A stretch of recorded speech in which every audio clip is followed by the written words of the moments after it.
The men's hockey team heads to Quebec this weekend to take on the UQTR Patriots and the McGill Redmen.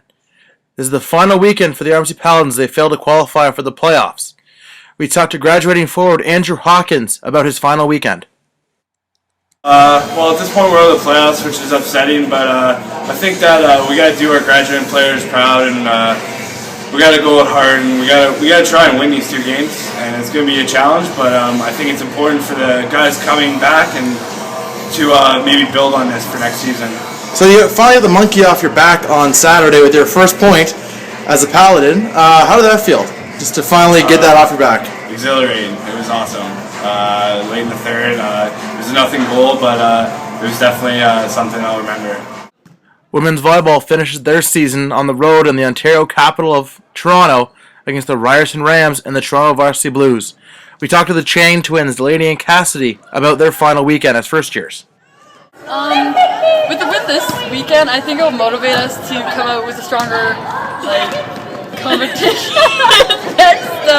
next season, and it'll motivate us to work just as strong as we have this season for our seniors. The men's volleyball team ends their season also in the Ontario capital of Toronto against the Ryerson Rams and the Toronto Varsity Blues. We talked to graduating players Jeffery Fillimore, Tyler Leknois, Ryan Courtney, and Eric Hawn about their final weekend as Paladins. It takes a lot. We know what it feels like now to have a good couple of sets, put together some good play, so we're going to move that feeling over to this weekend and hope that we can have similar success. The last game of our careers, it's a big deal for me because I get to play the only other Prince Edward Islander in the league on the final game of my career.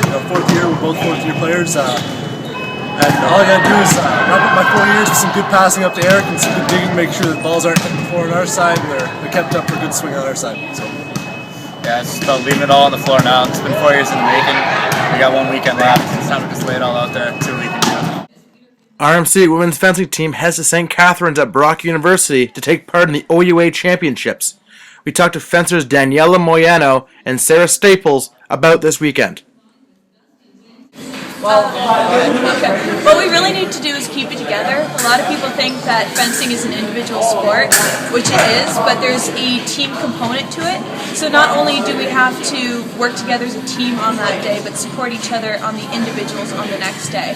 So we can't go in alone. We really do have to keep the team dynamic together.